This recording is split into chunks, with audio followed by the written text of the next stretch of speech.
अवधूत चिंतन श्री गुरुदेव दत्त श्री स्वामी समर्थ एक नवीन व्हिडिओमध्ये सर्वांचं खूप खूप मनापासून स्वागत आहे।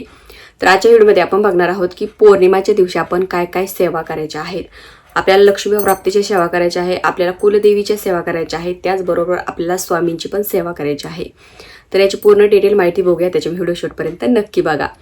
तर हे येणारे 2 दिवस खूप जास्त महत्त्वाचे आहेत, कारण त्या 2 दिवसामध्ये आपल्याला लक्ष्मी प्राप्तीच्या जास्त सेवा करायच्या आहेत। 27 तारीख आणि 28 तारीख हे 2 दिवस सर्व महिलांनी लक्षात ठेवायचे आणि जास्तीत जास्त माता भगवतीची, माता लक्ष्मीची सेवा करायची आहे। तर 27 तारखेला पौर्णिमा लागणार आहे ना, ह्या नारळी पौर्णिमा आहे श्रावण महिन्यातली। तर या पौर्णिमेला तुम्हाला सत्यनारायणची पूजा करायची आहे। ज्या महिला सत्यनारायणची पूजा करत नाही, म्हणजे इतर पौर्णिमेला त्या करत नाही, तर आवर्जून ह्या पौर्णिमेला सत्यनारायण करावा। विष्णूंची सेवा आहे, माता लक्ष्मी प्राप्ती करून घेण्यासाठी अति उच्च कोटीची भगवान विष्णूंची सेवा आहे।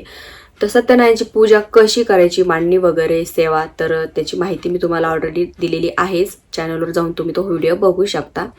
आणि दुसऱ्या दिवशी म्हणजे 28 तारखेला आलेला आहे वरद लक्ष्मी व्रत। वर्षातून एकदाच करता येणारं हे व्रत आहे, त्याच्यामुळे ते सुद्धा तुम्हाला करायचं आहे।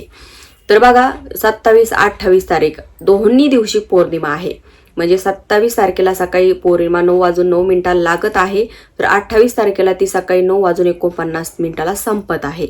म्हणजे 28 तारखेला पण पौर्णिमा ग्राह्य धरली जाते, कारण ती सूर्योदय तिथी असते। सूर्याने पाहिलेली पौर्णिमा ही दिवसभर त्याची तिथी मानली जाते, त्याच्यामुळे दिवसभर तुम्ही जर तुमच्याकडून 27ला पूजा नाही झाली, सेवा नाही झाल्या, तर 28ला पण तुम्ही करू शकता। आता 28ला रक्षाबंधन पण आलेलं आहे, बऱ्याचशा महिलांना आपल्या भावाला राखी बांधायला पण जायचं असतं, तर तुम्ही 27ला पूजा करून घ्यायची। 27ला तुमच्या काही सेवा आहे त्या करून घ्यायच्या, किंवा शुक्रवारी तुम्हाला जर दुपारून वगैरे सायंकाळच्या वेळेस असं जायचं असलं, तर तुम्ही सकाळी सत्यनारायणची पूजा किंवा सेवा तुमच्या करून तुम्ही जाऊ शकता, म्हणजे तुमच्यानुसार तुम्ही करू शकता, तुमची इच्छा। तर बघा, 27 तारखेला आपल्याला काय करायचं आहे, सत्यनारायणची पूजा। आता सत्यनारायणची पूजा करत असताना आपण पौर्णिमेचा उपवास पण धरतो, तर तो सुद्धा तुम्हाला 27 तारखेलाच धरायचा आहे। मेन काय आहे, ज्या सेवा करायच्या, जे काही हे करायचं तुम्हाला सत्यनारायणची पूजा करायची, ते 27लाच करायचा प्रयत्न करा, कारण आपण पौर्णिमेच्या काळात आपण सेवा करायचा प्रयत्न करत असतो, आणि पौर्णिमेचा काळ हा 27 तारखेलाच आहे। त्याच्यामुळे प्रदोष काळामध्ये सायंकाळच्या वेळेस तुम्हाला सूर्य मावळण्याच्या 1.5 तास आधी आणि 1.5 तास नंतर, याला प्रदोष काळ म्हणतात, त्याच वेळेस तुम्हाला सत्यनारायणची पूजा करायची आहे, आणि उपवास पण तुम्हाला 27 तारखेलाच धरायचा आहे। त्याच्यानंतर काय आहे बघा, तुम्हाला सत्यनारायणची पूजा तुम्हाला 5, 7, 11 असे सत्यनारायण जर करायचे असले, तर तुम्ही पौर्णिमापासून तुम्ही करू शकता।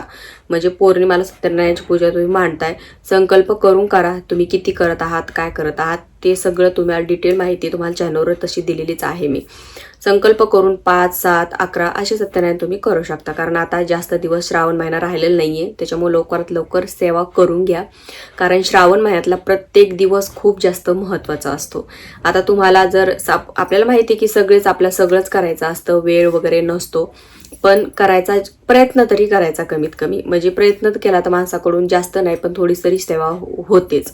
तर सत्यनारायण झाला, आता पौर्णिमा आहे, श्रावण महिन्यातली पौर्णिमा आहे, तर माता भगवतीची सेवा करायची। बघा, आपण सगळी सेवा करतो, पण माता भगवतीची सेवा करायला आपण विसरतो, आपल्याकडून होत नाही, कारण अर्थात आपण इतर सेवा भरपूर अशा करत असतो। म्हणजे बऱ्याच जणांचे नवनाथाचे पारायण सुरू आहे, गुरुचैत्राचं पारायण सुरू आहे, शिवलीलामृतचं पारायण सुरू आहे, रुद्र सेवा सुरू आहेत, भरपूर सेवा सुरू आहेत, पण या सेवेमध्ये आपण कुठे ना कुठे आपल्या देवीची सेवा विसरून जातो, आपल्या कुलदेवीची।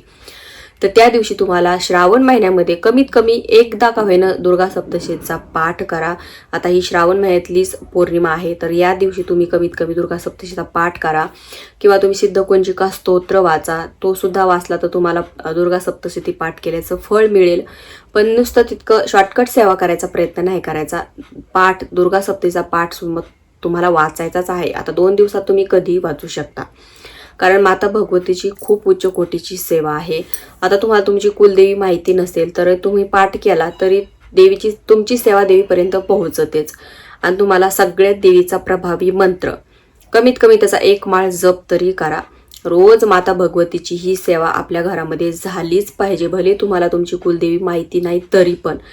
नवार्ण मंत्रामध्ये आपल्या चारही पीठांचे आपले उल्लेख दिलेला असतो. म्हणजे नवार्ण मंत्र आपण म्हणला की तुमची नवार्ण मंत्र आपण म्हटला आणि तुम्हाला तुमची कुलदेवी माहिती नसेल तरीही त्याच्यामध्ये देवीचा तुमच्या उच्चार येतो. महाकाली, महालक्ष्मी, महासरस्वती, राजराजेश्वरी म्हणजे चारही देव्यांचा त्याच्यात उच्चार येतो. याच्यापैकी तुमची कोणती तरी एक कुलदेवी असते, त्याच्यामुळे तुमची सेवा तिच्या चरणी ती रुजू होते. त्याच्यामुळे या मंत्राचा जप रोज आपल्या घरी झालाच पाहिजे.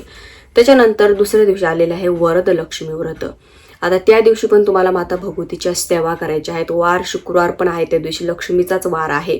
तर काय करायचं आहे, त्या दिवशी आपल्याला कुंकुमार्चनची सेवा करायची आहे. श्रीयंत्र असेल तर श्रीयंत्र कुंकुमार्चनची सेवा करा. देवीचा टाक असेल देवीच्या टाकावर कुंकुमार्चनची सेवा करा. देवीच्या टाकावर अभिषेक करा. एखादी स्त्री तुमच्या घरामध्ये आली, एखादी कोण आली तुमच्या घरामध्ये तर तिचं लक्ष्मी म्हणून आपल्या घरामध्ये लक्ष्मीचं आगमन झालं अशा भावनेनं तिचा पाहुणचार करा, तिची ओटी भरा. तुमच्याकडून जर आता तुम्ही काहीच सेवा तुमच्याकडून झाली नाही, श्रावण महिन्यामध्ये कोणतीच सेवा झाली नाही, तर कमीत कमी देवीची ओटी भरा तुम्ही. घरच्या घरी आपल्या देवघरामध्ये पण आपण देवीची ओटी भरू शकता. नाही मुख्य ठिकाणी जाणं झालं तर घरच्या घरी देवीची ओटी भरायची आणि तीच ओटी कधी तुम्ही जर मुख्य ठिकाणी गेलात मूळ स्थानी देवीच्या तर तीच ओटी तुम्ही घेऊन तिथे जाऊन तिची ओटी ती भरू शकता. म्हणजे थोडीशी त्याच्यात वार टाकायची, देवीची ओटी भरायची. म्हणजे काहीतरी आपल्याकडून ह्या महिन्यामध्ये झालंच पाहिजे, सेवा उपाय काहीतरी. मग श्रावण महिना खूप पवित्र महिना मानला जातो. शिवशक्ती खूप जास्त प्रमाणे जागृत असते ह्या महिन्यामध्ये आणि आपण जितकी सेवा करू ना तितकं अनंत पटीने आपल्याला त्याचं फळ मिळत असतं आणि भविष्य काळामध्ये त्याच सेवेचं पुण्य आपल्याला कामी येत असतं आपल्या संकटाच्या वेळेस. त्याच्यामुळे ह्या महिन्यामध्ये जितकं होईल तितकं पुण्याचा साठा करून ठेवा. असं नाही की सेवा केली आणि लगेच आपली इच्छा पूर्ण व्हायला पाहिजे किंवा लगेच आपली कामं व्हायला पाहिजे. झटपट असं होत नाही. तुम्ही सेवा केली पण तुमचं काम नाही झालं, तुमची इच्छा पूर्ण नाही झाली तर तुम्हाला कधी ना कधी देव त्याचं फळ देतोच. भले असं समजायचं आपली वेळ आलेली नाहीये आणि वेळ आली की आपल्याला त्याचं फळ मिळणारच आहे. ह्या भावनेनं सेवा तुम्ही करायची. त्याच्यामुळे येणारे हे 2 दिवस गुरुवार आणि शुक्रवार स्वामींचा वार आहे, त्याच्यामुळे स्वामींची पण सेवा आपल्याला करायची. आपल्याला आपल्या कुलदेवीची सेवा करायची, आपल्याला महालक्ष्मीची सेवा करायची, भगवान विष्णूंची सेवा. त्याच्यामुळे जितकं होईल तितकं सेवा करायचा प्रयत्न नक्की करा. तर आय होप तुम्हाला समजलं असेल. तर आजच्या व्हिडिओमध्ये इतकंच. व्हिडिओ आवडल्यास व्हिडिओ लाईक करा, शेअर करा, चॅनलला सबस्क्राईब करायला विसरू नका. झालेली सेवा श्री स्वामी समर्थ महाराजांच्या चरणी, परमपूज्य गुरु माऊलींच्या चरणी रुजू करते. श्री स्वामी समर्थ.